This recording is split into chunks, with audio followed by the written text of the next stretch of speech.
Ассаламу алейкум ва рахматуллахи ва баракатуху. Құрметті бауырлар, Алла жасап атқан құлшылық ғибадаттарыңыз қабыл етсін. Жалпы біз осы сапарымызда негізі естеріңізде болса, басында лажы барынша өзімізді түзетумен айналысайық деп не қылдым ғой, естеріңізде болса керек. Енді өзімізді түзету дегенде жалпы айтса болады.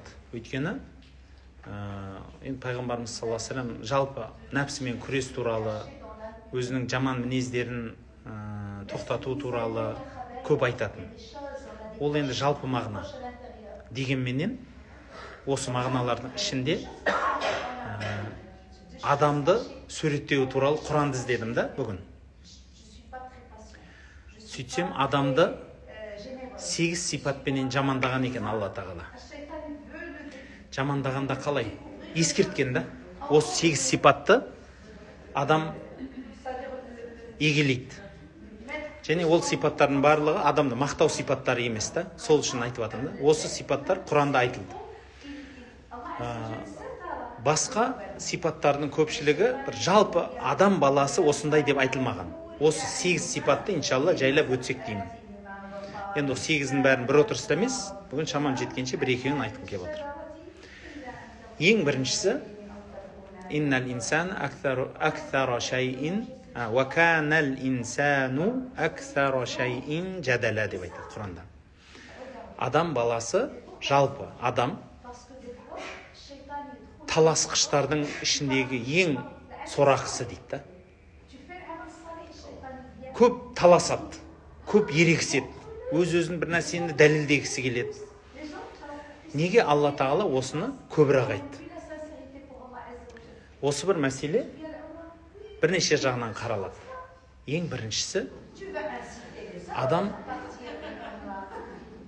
адам баласына өзінің ішінен пайғамбарлар жөнелтті. Мен комментарийді өшірейінші мына жерде.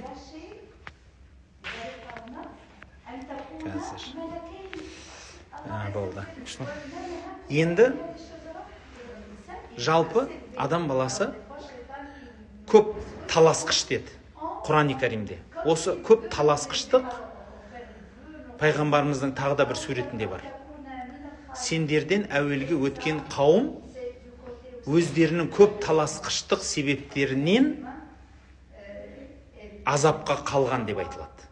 Адамның осы дүниеде, ақыретте де жаман көрінуге бірден бір себеп таласқыштық екен, сөз таластыру. Яғни біреу сіздің мына жеріңіз дұрыс емес деп айтса, біз өзімізді мойындамаймыз. Бірден таласып кетеміз. Мен ақпын, мен таптазамын, ондаймын, мұндаймын. Бәрімізде бар. Осыны қатты бізге ескертті Алла тағала. Өте қатты ескертті. Таласпаңдар деді. Шама жеткенше пайғамбарымыз саллаллаху алейхи ва саллям тіпті таласу туралы мынандай деп айтады. Егер сенікі дұрыс бола тұра, сіздікі дұрыс бола тұра, сіз жанжалды тоқтатып ымыраға келуге әрекет жасасаңыз, сауапты сіз көбірек аласыз дейді. Негізі халықта да сөз бар. Бір үйде жанжал болса, 40 күн ол жерден береке кетеді дейді. Бұның барлық бекер емес та. Біздің халқымыз тіпті сонда үйдің берекесі де сол жанжалдың себептерінен деп айтылады. Жанжалшылдықты Алла табарака ва тағала адамды суреттегенде өте көп деген. Сол үшін ең бірінші қасиет адамдағы бүгінгі қарастырмақшы болған жанжалшылдық. Шамаңыз жеткенше таласу, жанжалдасу, сол нәрседен қашсаңыз деген. Әсіресе умрадағы азаматтар. Өйткені осындай жерге келген кезінде кейде бір намазға оқитын жерге кішкентай сыймай қалуыңыз мүмкін. Сіздің жолыңызды біреу кесіп кетуі мүмкін. Әртүрлі жағдай болады. Сондай кезде менікі дұрыс деп өзіңкін дұрыстау, немесе жаңалдегі өзінің тек қана жаңалдегі дұрыс жолдамын деп есептеу осының өзі үлкен нәрсе. Тіпті біздің ислам дінінің өзінде мысалы фанаттықты өте қатты жек көреді. Фанаттық сезім қандай сезім деген кезінде менің ғана пікірім дұрыста, қалғанының бәрінің пікірі дұрыс емес деп. Діни пікірде да мысалы.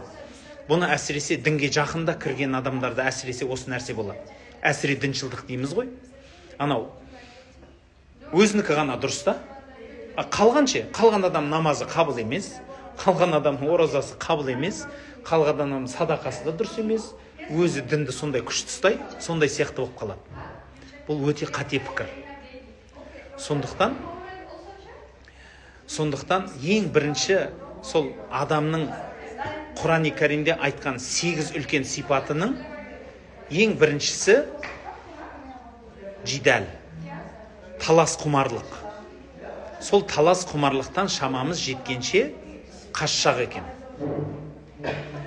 Екінші, бүгінгі айтылатын сипаттың біреуі даифа. Осы 8 сипат мен тағы да толықтап айтамын, иншалла. Мына жерде мынандай абыр-дабыр болғасын таласым кеп жатқан жоқ менде. Екіншісі даифа. Ваканал инсану даифа. Немесе вахулиқал инсану даифа. Алла Тағала адам баласы әлсіз болып жаратылды деп айтады. Адамды суреттеген ғой. Құран-ы Кәрімдегі сипаттарменен сөйлеп жатырмыз. Адамды 8 сипатпенен суреттеген екен Алла Тағала. 8 сипаттың көпшілігі адамды төмендігін, оның кемшіліктерін көрсеткен. Соның екінші сипаты адамның әлсіздігі. Ол жер бетінде қандай адам болса да, бәрінде адам әлсіз. Адамға ыстық жақпайды. Адамға суық болып кетсе суық жақпайды. Қарны тойып кетсе де мазасы кетіп қалады. Қарны ашып қалса да мазасы кетіп қалады. Жас кезінде үлкен болсам дейді. Үлкейіп кетсе шіркін-ай, сәби болғым келеді дейді. Бұлай қарағанда енді сен кім болғың келеді дейсіз ғой. Рас қой мысалы. Сау кезінде ауру болғысы келеді. Ауру болғаннан кейін сау болғысы келеді.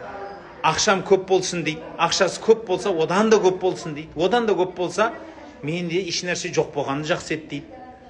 Яғни былай айтқанда, шындап келгенде адамның әлсіздігі сонша еш нәрсені көтере алмау. Тіпті бұдан кейінгі сипатта осыған келеді. Алла Тағала Алақ сүресінде әдем айтады. Кәллә иннал инсана ла ятға ар-рааху стағна дейді. Бұл үшінші сипат. Үшінші сипат тоғиян. Адасу. Алланы ұмыту. Алла Тағала Құранда айтады екен. Кәллә жоқ дейді. Иннал инсана ла ятға. Расында да адам баласы дейді. Ар-рааху стағна. Өзінің бостандығын көре салысыменен, өзі бір нәрседен бостандыққа жете салысыменен адасып, азғындап кетеді дейді. Оны былай деп түсіндірсек те болады.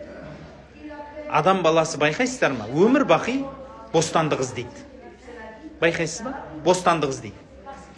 Не үшін ақша іздегің келеді? Не үшін ақша тапқың келеді деңізші? Бір ауыз сөз. Не үшін $1 миллион тапқың келеді? Ол айту мүмкін. Машина сатып аламын, үй сатып аламын, машина андай мешіт саламын, медресе саламын. Жақсы әдемі сөз. Бірақ түпкі мақсатың не? Осы ақша табудағы десе, бір әдемі сөз айтады. Мен ақша табудағы мақсатым қаржылай еркіндік болса дейді менде. Еркіндік аңсайды. Ал енді Құран-ы Кәрімде сол еркіндік мәселесінде Алла Тағала әдем айтады. Адам баласы еркіндікті ерекше қатты сезінсе, ол одан адасады дейді. Сол үшін болса керек, осы жер бетінде негізі жалпы адамда еркіндік жоқ. Жалпы еркіндік жоқ. Байқайсыз ба? Көп нәрсені берген, бірақ бір шекараның ішінде. Бір нәрсені ерік берген, сол шекараның ішінде. Өйткені бізге егер шекарасыз ерік беретін болса бар ғой, біз қандай болмаймыз, қандай боламыз деп айтпай қояйын мен. Қандай болмаймыз. Осы дүниенің өзі көрсетіп жатыр. Мысалы, бір адамдар мал дүниеге тойғаннан кейін азғындайды ғой, байқайсыздар ма? Оны мал дүние бұзбатқан жоқ. Сол үшін халықта сөз бар ғой, мал дүние жаман, адамды бұзады. Жоқ, мал дүние ешқандай да жаман емес. Ол нейтралды нәрсе. Ол ақ та емес, көк те емес, оның реңі жоқ. Ол нейтралды нәрсе.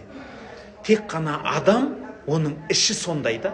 Оның ана мал еркіндігі, мысалы, малы көбейді ғой. Малы көбейгеннен кейін тіпті ол адамда барлық нәрсе сатылады деп ойлайды. Достық сатылады, махаббат сатылады, ағайын туыстық сатылады, барлық нәрсе сатылады. Сатылғаннан кейін не болады? Өмірдің барлығы ақша деп ойлайды. Ал енді ол ақшасы көбейген сайын, ол қылмыс жасау, бір адамның не дейді, абыройы, несібесі, басқасы деген нәрсеге ол кісі бәрібір да. Қарамайды да, тыңдамайды да. Сондықтан адам баласы жалпы бірнеше сипаттарменен Алла Тағала Құран-ы Кәрімде сипаттайды. Бүгінгі өтпекші болған бір 3 сипат бар. Соның біріншісі көп таласқыштық. Екіншісі әлсіз жаратылыс.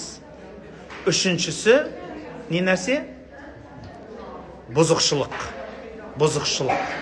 Адам бұзықшылыққа әуес болады. Ақшасы көп болса, еркінсіп кетеді. Адамға сен деп сөйлей бастайды. Қол алудың өзі мұң болып кетеді, анау адамға жетудің өзі мұң болады. Байқайсыз ба? Күші көбейсе де сондай. Ағамыз біледі ғой, қанша спортсмен тәрбиелеген. Көшедегі бір жаңағыдегі мойнын кірін зорға езіп жүрген бір бала келеді спортқа. Бір уақытта чемпион бола салады. Бітті ғой. Ол адам қолын ешкім ала алмайды. Ол дегенің ертеңіне депутат. Жұлдыз ауру деген ауру бар. Немесе әу деп ән айтады. Жұрттар деп қошеметтесе, пәленше деген енді сыңғырлаған алтын дауыс десе, болды, ұшатта кетеді. Адам әрі әлсіз, әрі бұзғыншылыққа жақын. Қандай да бір атақ мансап, ақша, абырой, не нәрсе артық бір еркіндік бер жіберді ма адамға? Яғни күшім көп деді, болды. Сенің жасың үлкен де бір адам бейтіп жіберіңш, ана жерде ақсақал бола салады. Сен ақшаң көп дейсіңш, ол сол жерде. Әйтеуір қай жерде адам бір жерден еркінсізсе болды да, байқайсыз ба? Осы нәрселерді әлі де өтеміз, бірақ мен бүгінгі кіріспе ретінде айтамын, құрметті бауырлар. Алла Тағала Құран-ы Кәрімде адам баласын бірнеше сипаттармен сипаттады. Ол сипаттардың барлығы біз құтылуымыз керек болған. Біз өзімізге көңіл бөлуіміз керек болған сипаттар. Сол үшін осындай киелі жерге келген кезіңізде, немесе жалпы өзімді түзетумен айналсам десеңіз, осы бір сипаттарға көңіл бөлсеңіз екен. Алдағы уақытта күтіп отырыңыздар. Сол сипаттарды біртіндеп тағы да айтып шығамын. Қорытып, әрқайсына мысал айтамын. Бүгін қорытпақшы болған бір уақиғамен мысал айтқым келеді. Асхабул Маида деген, дастархан егелері деген уақиға болған екен. Иса пайғамбардың заманында Құран-ы Кәрімде Маида деген сүре бар, дастархан деген сүре бар. Сондағы айтқан баян. Құран-ы Кәрімде ол сон арнайы бір-екі аяттар сөз, бірақ дәл үйтіп сипаттамай, тарихшыларымыз айтады, түрлі хабарлардан келтіреді. Иса пайғамбардың заманында сол пайғамбардың бұйрығымен адамдар 30 күн ораза тұтады. 30 күн ораза тұтқаннан кейін сол оразалар қабыл болды, болмадыны көрсету үшін олар пайғамбардан сұрайды, Алла Тағала бізге аспаннан дастархан түсірсе екен. Сөйтіп бізге дастархан жайса екен Алла Тағала. Сол біздің оразамыздың қабыл болуының белгісі болса екен дейді. Иса пайғамбар қорқып кетеді. Бірақ сонда да қорқса да Алладан сұрайды, Аллахым, жақсылықпен түсір, адамдарға пайда болсын, азабыңды бермеші деп өтініп Алладан сұрайды. Алла Тағала қабыл етеді да, аспаннан кәдімгі жұртшылықтың көзінше дастархан түседі ғой, беті жабық матаменен үлкен дастархан түседі. Сонда ең алғашқы 1300-дей Иса пайғамбардың жанында жолдастары бар екен. 1300-дей адам ана дастарханды ашып бергеннен кейін ішінде 7 түрлі жеміс жидек, сондай нәрселер ғана бар екен, жеңіл-жеңіл. Содан бәрі жейді. Сөйтіп қарындары тойып рахаттанады. Кім соны жесе, бірінші анау менсінбегендер қойшы дейді ғой. Бірақ сол дастарханды жеген байлар, ондайлар жоқ. Кілең дастарханды жеген кедей кепшік, ауру сырқау пайғамбарға иман келтірген адамдар. Сол иман келтірген адамдардың барлығы дертінен тазарып, бүкіл ауруынан, көзі соқырлары көзі көріп кетеді. Үстінің барлығы андай жара болып жатқандар жарасы төгіліп қалады. Бүкіл аурулардың бәрі жазылады. Тағы бай болып кетеді ғой, кедейлер. Содан қызығып, мынау дастархан керемет екен ғой дейді. Әр аптада бір рет дастархан түсетін болады. ақыры адамдар көбейіп, бір отырғанда 7,000-7,500 адам дастарханнан тамақ жейтін болады. Содан кейін Алладан бұйрық келеді, бұл дастарханға тек қана кедейлер келсін, кедейлер ғана жесін деп. Сонда анаған кіре алмаған адамдар, адамның әлсіздігі ғой, қарасаңыз, бір болып қалды өзі, мысалы бір дастарханға отырды да кішкентай тиын тебенді болып қалды. Жағдайын реттеп алды, дені сау болып қалды. Бірақ ана дастарханнан тағы жегісі келіп тұр да. Бірақ Алланың бұйрығы тұр. О жерден тек кедей адам жесін, ауру адам жесін деп еді, адамдар сөйлей бастады дейді ғой. Бізге қимай ма? Сонда біздікін қабыл қылмай қалды ма Алла тағала? Сонда не анаған болған нәрсе маған болмай ма екен? Деген сияқты сөздерді сосын кейбіреулер айтады дейді. Ей Иса, сен келісіп алғансың. Сен келісіп алғансың. Анау адамдар өтірік кедей. Сенің достарың, сенің туысқандарың ғана жеп жатыр. Біз сияқтылар кедей бай болдық, бірақ аналар бізден де бай болып кету үшін аналарға тамақ беріп жатсын, біз сияқтылар кедей болып қалсын деп бізге бермей жатсын дейді ғой. Адам ғой, қарасаңшы. Соның себептерінен Алла тағаланың қаһары түсіп, сол сөйлеген адамдар доңызға айналдырыпты дейді. Содан кейін дастархан тоқтап қалды дейді. Бізге қалған нәрсе сол тарихшылардан. Жалпы дастархан уақиғасы. Алла тағала бізге рызық несібе береді, түрлі-түрлі. Орын рызық несібеменен бізге мүмкін біздің деніміз сау қылады. Мүмкін бізге әл-қуат береді, сол денсаулығымызды іздеуге. Қандай да болса да бізге рызық несібе береді. Азды көпті. Біреуге бала рызық несібе, біреуге намаз, біреуге басқа, біреуге ғылым, біреуге күш-қуат. Несібе ғой. Қалай да несібе. Бірақ сол несібеге бізше кейде тоймаймыз ғой. Аз болса көп болсын дейміз. Одан сайын бола берсін дейміз.